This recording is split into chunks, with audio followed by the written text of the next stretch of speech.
चलिए देखिए, आपने कहा देखिए ऑनलाइन शॉपिंग ने एक बिल्कुल चुनौती पेश कर दी है। मैं भी मानता हूं कि रिटेलर्स परेशान हैं, और मैंने कोरोना का वह दौर देखा है कि तब तो ऑनलाइन वाले भाग ही गए थे। जी और ये जो लोकल जो शॉप थे और जो लोकल व्यापारी थे, वही आपको घर के लिए नमक दाल दे रहे थे।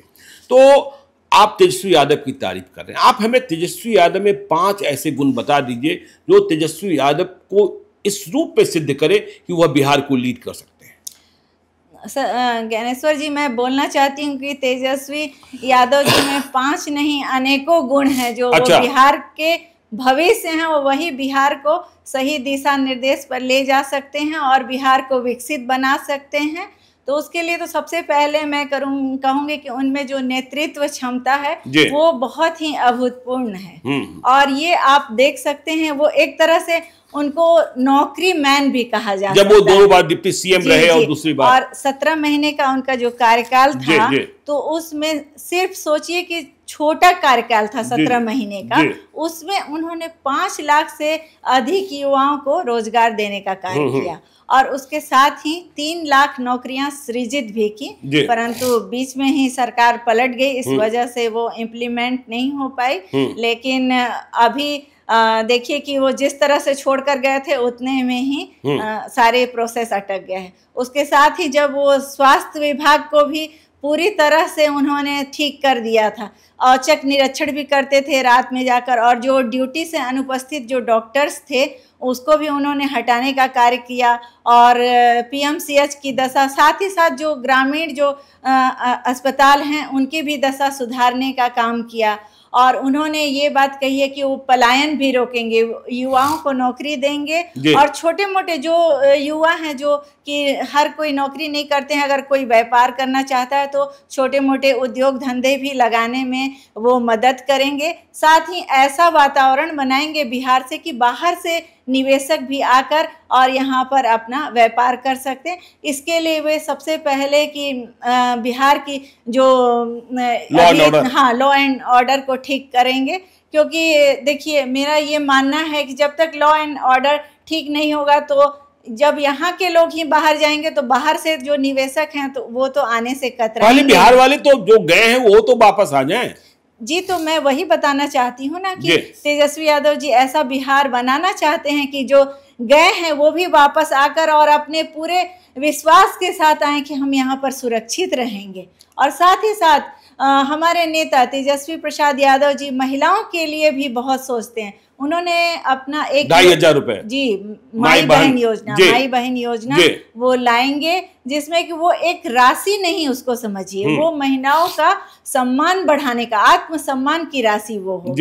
जैसे कि मैं आपको बताना चाहूंगी कि अब जैसे गांव घर में ही हैं, बूढ़ी महिलाएं हैं, तो उनको कुछ दवाई हो या फिर उनके जैसे नाती पोता ही आते हैं, तो अगर उनको कुछ देना हो तो उसके लिए उनको अपने बेटा बहू पर डिपेंडेंट होना पड़ता है, मांगना पड़ता है। तो उनके पास अगर वो राशि रहेगी तो वो अपने मन से खर्च कर सकेंगे, पोता पोती को दे सकेंगे, नाती पोता को दे सकेंगे, अपने लिए दवा लेना है वो कर सकेंगे। इसी तरह से और जो महिलाएं हैं वो इसी तरह अपना घर में बैठे ही वो घर की अर्थव्यवस्था को भी सुधार सकती हैं कुछ, क्योंकि महिलाओं की आदत होती है बचत करना, तो वो इसमें से भी बचत करेंगे। स्त्री धन नहीं है जो कि बिल्कुल मोदी सरकार ने निकलवा लिया, ने नोटबंदी के नाम पर स्त्री धन आपके पति ने निकलवाया था, वापस किया कि नहीं किया? वापस मिला था कि नहीं मिला था? वापस नहीं मिला, पति ने वापस नहीं किया। अच्छा चलिए, तेजस्वी यादव तो यह भी कह रहे हैं कि देखिए मैं जो कहता हूं नीतीश सरकार डरती है और डर कर करती है। जैसे अभी पेंशन योजना की बात हुई, वृद्धावस्था पेंशन या विधवाओं को पेंशन या दिव्यांगों को पेंशन, जो 400 रुपए की राशि बढ़ाकर 1,000 रुपए की राशि कर दी गई।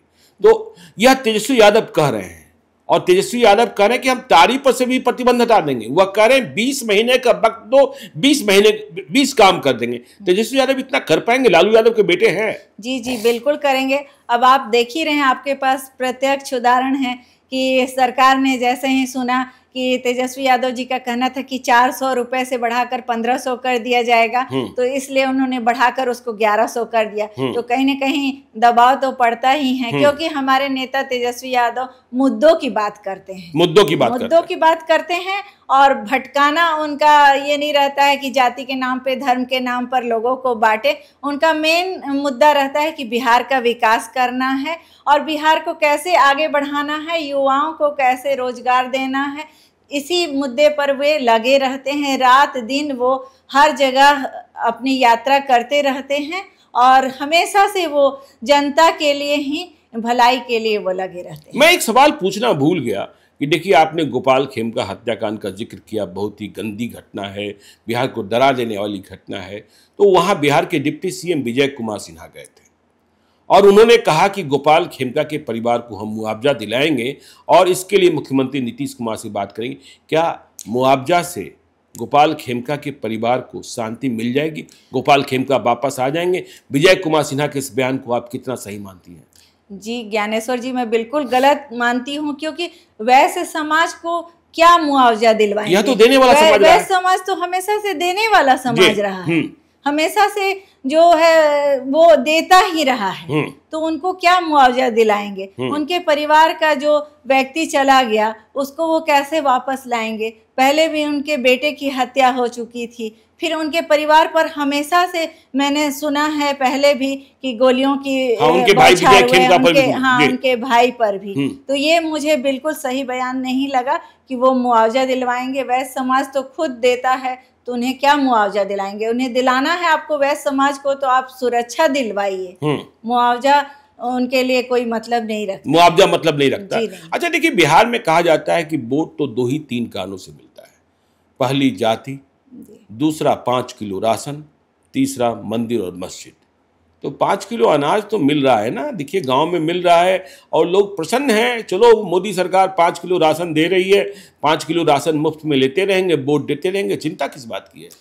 जी नहीं, इस पे मैं आपको ज्ञानेश्वर जी कहना चाहूंगी कि ये बिल्कुल गलत बात है। अब जनता भी जाग चुकी है, और आपने जहां राशन की बात की, 5 बिल्कुल, क्योंकि मैंने इसलिए बात की क्योंकि आप रसोई को देखती हैं ना, तो 5 किलो राशन भी नहीं मिल रहा, उसमें भी 1 किलो काट लिया जाता है। मतलब डीलर 4 किलो ही देता है? जी, अच्छा, उसमें भी 4 किलो ही देता है। और अब जनता समझ गई है कि हमको किसको चुनना है, कौन हमारा भविष्य है, कौन हमारे बिहार को आगे ले जाएगा, ये जनता समझ चुकी है। और इस बार सबने ठान लिया है कि तेजस्वी यादव जी को मुख्यमंत्री बिहार का बनाना है, मुख्यमंत्री बनाना है। जी।